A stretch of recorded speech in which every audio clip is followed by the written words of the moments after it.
이지영입니다. 지난해 이지영의 토크 카페로 많은 사랑을 전해주셨는데요. 올해는 새로운 감동과 또 재미와 또 여러분들께 친근하게 다가가기 위한 토크쇼를 준비했습니다. 저와 함께 토크쇼를 진행해 주실 백영락 목사님을 소개해 드리겠습니다. 안녕하세요. 백영락입니다. 네, 안녕하세요. 안녕하세요, 목사님. 반갑습니다. 네, 오늘 저희와 함께 이야기를 나눠주실 게스트는 희망을 찍는 사진작가 신미식 씨입니다. 네, 안녕하세요. 네, 안녕하세요. 신미식입니다. 안녕하세요. 반갑습니다. 반갑습니다. 네, 오늘 저희 스튜디오 또 이렇게 작업 공간. 작업 공간을 예. 처음으로 공개해 주셨다고 들었어요. 그냥 처음에는 이제 여기서 이제 하는 거를 생각 안 했어요. 원래 주로 이제 제가 운영하는 카페에서 많이 하는데, 네. 거긴 또 시간도 꼭 늦은 시간에 해야 되거나 손님들이 있으니까. 그래서 오히려 마음 편하게 할 수 있는 공간. 아직 완성되진 않았지만 이 정도면 되겠다 싶어서 오늘 이곳에서 하게 됐습니다. 너무 예쁜 공간을 또 이렇게 제공해 주셔서 감사합니다. 이쁜가요? 네, 예쁘고요. 따뜻한 느낌? 고맙습니다. 작가님의 마음이 느껴지는 공간입니다. 예, 그러려고 노력은 했는데요. 예, 그게 이렇게 중요한 거는 오시는 분들이 그 마음을 느끼면 그렇게 고마운 거고, 사실은 그냥 이 공간이 저만이 아니라 작지만 많은 분들이 와서 그냥 뭔가 여행의 느낌도 느낄 수 있었으면 좋겠고요. 좀 쉬다 가는 그런 휴식의 공간이 되기도 했으면 좋겠고, 그런 욕심들이 있죠. 네. 이게 여기가 작업 공간이 아니고 다른 용도로 처음에는 빌리셨어요? 원래는 이제 제가 이제 사진가들은 그림하시는 분들도 마찬가지인데 전시회를 한번 하고 나면 액자가 많잖아요. 근데 집이 좁으니까 액자를 보관하는 건 되게 어려워요. 근데 여기 저같이 1년에 몇 번씩 전시하다 보면 한 번에 한 50점 정도를 전시를 해요. 사이즈도 크기 때문에. 그래서 양평에 창고가 있었어요. 액자를 보관하는. 근데 그거 너무 힘들고 위치가 거리가. 그래서 그럼 시내에다가 창고를 하나 마련해야겠다 했는데 이게 되게 싼 게 나온 거예요, 인터넷에. 그래서 전화를 하고 찾아와 봤더니 2층이고 빛도 좋은데 창고로만 쓰기는 너무 아쉽다. 그래서 그러면 그냥 작업실을 쓰자. 갑자기 용도가 변경이 된 거예요. 처음 생각했던 것과 다르게. 그래서 지금 이제 작업실로 꾸며놨죠. 오늘 이 작업실을 보니까 작가님의 그 어떤 스타일을 좀 느낄 수 있겠어요? 빈티지하고 올드하고.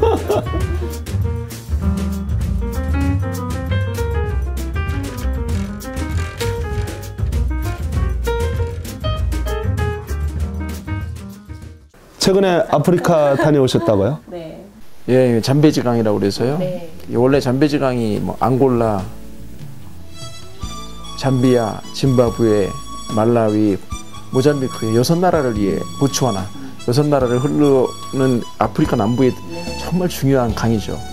우리가 나일강을 많이 알아도 잠베지강 잘 몰랐는데 저도 이번에 방송 때문에 가서 알게 된 거고요. 그게 2574km예요. 엄청난 길인데 그냥 되게 힘들었어요. 아무래도 이게 일로 가니까 되게 짧은 기간 안에 그걸 다 해야 된다는 거. 그런 중압감들, 이동거리. 그게 북경만 한 15번을 넘나들었으니까 되게 그런 스트레스도 많고 힘이 들었는데 나름대로는 제가 몰랐던 것들을 많이 아는 그런 경험이 돼갖고 저한테는 큰 재산이 된 것 같아요. 여행을 또 좋아하시니까 새로운 또 곳에 미지의 세계에 어떤 굉장히 동경이나 어떤 호기심, 기대 그런 게 많으시죠? 이번에 처음 이제는 그 의뢰받고는 다행스러운 게 이제 말라위를 빼놓고는 제가 안 가본 나라들이에요. 그래서 그거에 대한 내가 한 번도 안 가본 나라들이다. 근데 사실은 아프리카를 가보면 처음 가는 분들은 잘 모를 수가 있는 게 다 비슷비슷해요. 근데 이제는 자주 가다 보면 우리나라 사람하고 중국 사람하고 일본 사람하고 다 다르듯이 우리는 크게 느끼잖아요. 그걸 아프리카 사람들이 봤을 때는 똑같다고 느낄 거예요. 우리도 아프리카 사람들 보면 그냥 통틀어서 흑인이다 아니면 아프리카 느낌이다 하지만 다 달라요. 피부색도 조금 다르고 우리가 하고 말레이시아나 필리핀이나 동남아하고 또 많이 다르잖아요. 그런 차이가 있듯이 아프리카에서도 그런 차이가 미세한 차이가 꽤 크죠. 그래서 저는 이번 잠베지강 탐험을 통해서 이 물이 얼마나 이 사람들에게 아프리카 사람들에게 중요한 자원인가 그런 것들을 많이 알게 됐고 새로운 문화들 그전에는 강을 유심히 본 게 아니었기 때문에 몰랐던 강에서 살아가는 사람들의 모습들 그런 것들을 많이 알게 돼서 그게 재산인 것 같아요. 그렇죠. 새로운 것들을 알아간다는 거는. 또 아프리카 새로운 계획을 갖고 계시죠? 그래서 에티오피아를 향해서 이제 매트리스와 가족 사진 찍어주는 그 나눔이죠, 나눔. 나눔을 하러 갑니다. 전에도 에티오피아 갔다 오셨죠? 예, 한쯤 1년 조금 넘었어요. 네. 그때는 신발이었고, 이번에는 이제 매트리스. 근데 추운 지역이라 예가체프, 시다모, 거기가 이제는 에티오피아에서는 커피가 유명한 지역들이 세 군데예요. 네. 예가체프, 시다모, 하라. 근데 거기 삼각형으로 있는데 제가 가는 곳들은 시다모하고 예가체프 두 군데를 가죠. 거기가 산악 지역이라 밤에는 되게 추워요. 근데 사람들이 일반적으로 알기에는 아프리카는 그렇죠. 뜨겁고 덥다고만 생각하지만 그게 춥거든요. 그래서 그분들이 가난한 사람들은 침대도 없고 그렇다고 바닥에 그냥 맨 바닥에 얇은 돗자리 하나를 깔고 자는 거예요. 그러다 보면 몸이 냉기가 몸에 올라오니까 되게 춥죠. 이제 그걸 알게 됐고 그래서 이분들에게 필요한 게 뭔구나 그런 생각해서 매트리스를 준비하게 된 거고요. 그때 가족 사진을 이번에 한 500가족 정도를 찍어요. 그래서 가족 사진 촬영도 되게 중요한 의미가 있어요. 구체적으로 그 매트리스 하나가 어느 정도 하죠? 값이? 예, 거기에 저렴하고 싼 거는 뭐 한 6만 원 정도부터 시작해서 12만 원 정도까지 하는데 지난번에 갔을 때 12가정을 한번 매트리스를 전달했는데 그때 12만 원짜리였어요. 근데 그게 오히려 더 안 좋은 거예요. 해보니까. 왜 그러냐면 12만 원짜리면 좋고 큰데 그분들이 매트리스가 없을 정도면 집들이 다 작은 거예요. 방 하나에서 다 사는데 사람들이 그분들이 사는 그 방이 작은데 12만 원짜리 갖다 주면 방의 한 70%를 차지해요. 그래서 이분들이 생활할 수가 없는 거죠. 그래서 그때 처음이었기 때문에 몰라서 그랬고 이번에는 좀 작은 거. 그래서 7만 원짜리로다가 계획은 100가족을 하는 건데요. 그렇다면 이번 프로그램 우리 신 작가님 프로그램에 좀 후원해 주실 분들 속히 좀 연락을 주시면 많은 도움이 되겠습니다. 특별히 아프리카를 사랑하는 마음이 아주 지극하잖아요. 참 고생하고 힘들 텐데 그 일을 계속 하셔야 할 이유가 있나요? 고생스럽고 힘든 그런 마음들이 있는데 그걸 누르는 게 있어요. 감동이죠. 그분들을 이렇게 갔을 때 하시는 게 그냥 가니까 남들은 가는구나 생각하지만 저는 한 3년 정도를 준비하거든요. 기본적으로 2년, 짧으면 2년이고 그렇게 오랫동안 준비하는데 그냥 많은 분들은 또 가나 보다 이 정도만 생각하잖아요. 그 준비 기간이 없이 이런 것도 이루어지진 않는데 근데 그걸 누르는 거는 힘들다는 걸 누르는 거는 딱 하나예요. 그분들의 가서 보면 눈빛 이걸 나눌 때 전달했을 때 전해지는 서로 간의 그 교감 그 행복이 그거에 몇백 배가 크니까 몇백 배는 크죠. 그러고 보니까 신 작가님이 말씀하신 감동이 오기 전에 셔터를 누르지 마라 하는 말이 생각나는데 그럼 사진 찍을 때 역시 마음은 또 어떤 마음으로 사진을 찍으시는지. 근데 이렇게 뭐 나눔을 하러 갈 때는 사진을 많이 찍질 않아요. 근데 그분들 가족 사진을 위한 그런 것만 찍는 거죠. 그래서 뭐 제일 중요한 거는 사진을 찍는 게 목적이 되면 사진이 별로예요. 그래서 제가 한 120나라를 넘게 다녔는데 요 근래 그런 생각들을 해봤어요. 그래서 내가 다녔던 그런 많은 나라들이 내가 사진 작업을 위해서 갔던 적은 몇 번 안 되는 거예요. 여행이 좋아서 떠났고 거기서 만난 그 사람들이 좋아서 사진을 찍게 된 거지 이번에는 무슨 작업을 해서 저 아이들을 찍어야지 이렇게 가지 않았다는 거죠. 그래서 오히려 그러한 사진들이 정말 내가 순수하게 찍었던 것들인 거예요. 이게 하나의 작업을 위한 게 아니라 이 아이를 만났는데 아이가 너무 이쁘고 사랑스러웠어요. 그래서 같이 아이와 놀다 보니까 서로 친해져서 찍는 거죠. 그냥 카메라가 먼저 들어가는 게 아니라 그럼 마음이 먼저 들어가는 거죠. 그래서 친해지면은 그 아이도 저에게 마음을 열어주는 거. 그게 제일 중요한 것 같아요.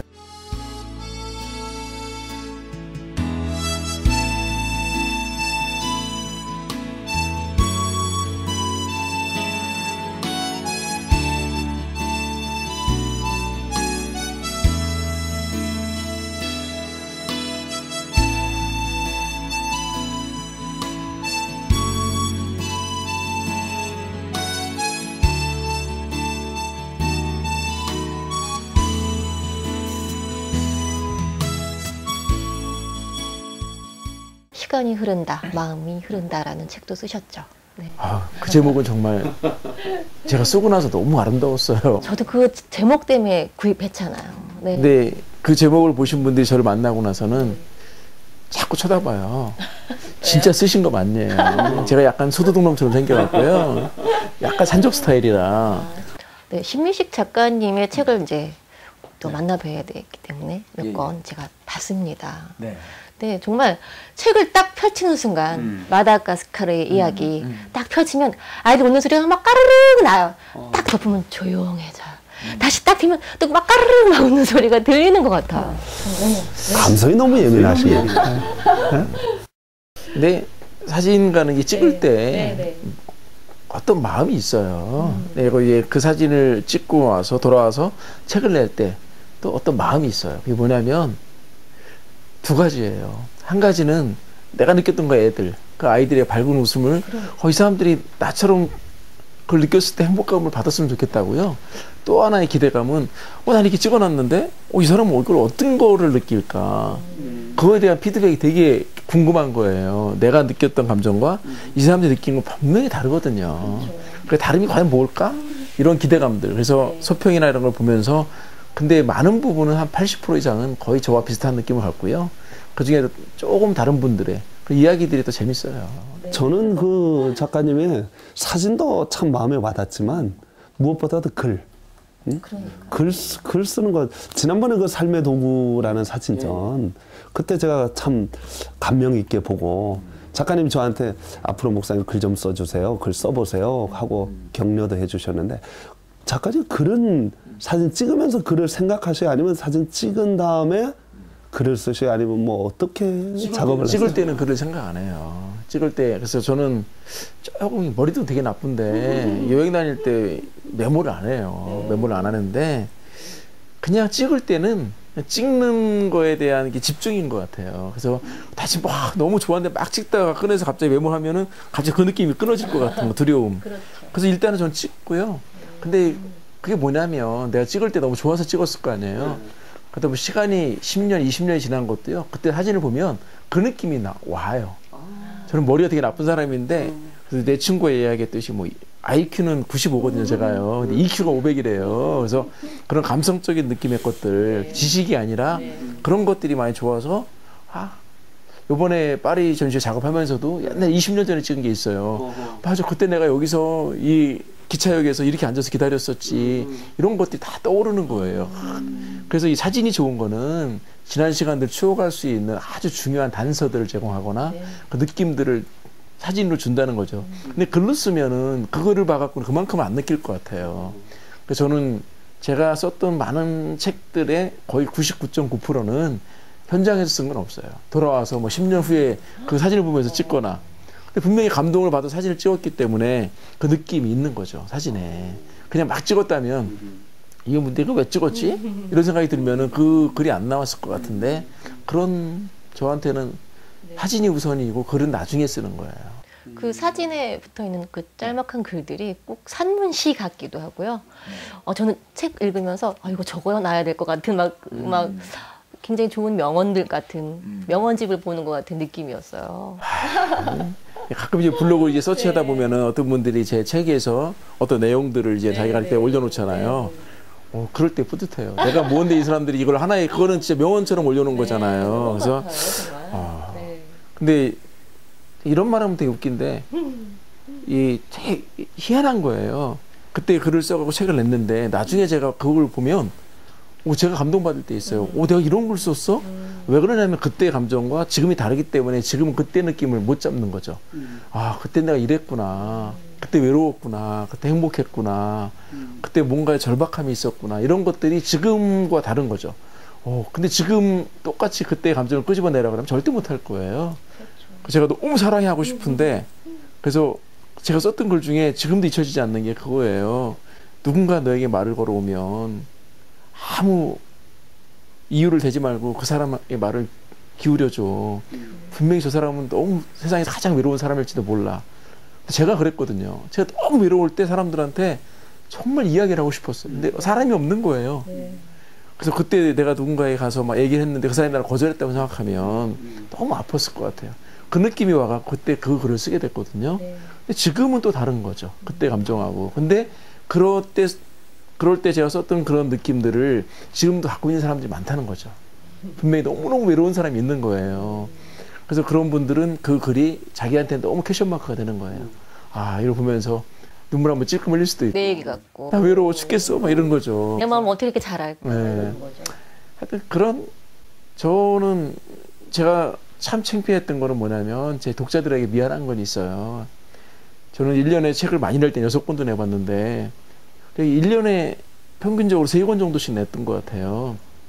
근데 1년에 읽는 책이 2권 정도밖에 안 되거든요. 네. 제가 읽는 것보다 더 책을 많이 써요. 그래서 이 책을 많이 쓰니까 사람들이 아, 저 사람은 책을 많이 읽나 보다 생각하지만 책은 되게 많아요, 제가요. 네. 책은 한 달에 한 6권 정도 사는데 책을 좋아하는데 책을 잘 못 읽어요. 그래서 난독증? 어떤 사람한테 되게 이제 미안한 거예요. 왜 그러냐면 옛날에 책을 잘 읽었는데 제가 평생 한 20년을 넘는 시간 동안 디자이너와 사진가로 살아오다 보니까 이 텍스트가 이 글자들이 덩어리로 보이기 시작했어요. 읽는 실력이 되게 느려진 거예요. 그냥 뭐 다르게 생활에 불편한 건 아니지만 그걸 빨리 읽는 거에 대해 느려졌어요. 그래서 전체적으로 디자인으로 보여요. 그래서 덩어리로 덩어리 책이 좀 잘 만들어졌네 이렇게 생각하지 내용들이 그게 텍스트 위주가 아니라 보는 눈이 시각이 하나의 덩어리로 보이기 시작하다 보니까 속도가 느려졌어요. 그러다 보니까 책을 아주 재밌지 않으면 잘 못 읽고요. 제가 완독한 책들은 정말 재밌는 책이에요. 그래서 제가 추천할 수 있는 책들이 나중에 기회 되면 해요 그러면. 나중에 한번 제가 알려드릴게요. 예. 제가 볼 때 집사님 그 감수성과 외로움과 사랑이라는 코드가 서로 이렇게 맞물려 가는 것 같아요. 그래서 인생에 그게 다 이렇게 서로 어울려져서 하모니를 이뤄서 지금까지 오시는 것 같고 그런 의미에서 삶의 사랑 이야기를 조금 해주시면 어떨까 생각이 되네요. 처절하게 외로워봤고요. 처절하게 사랑도 해봤고요. 처절하게 앞으로의 사랑도 기대하고 있고요.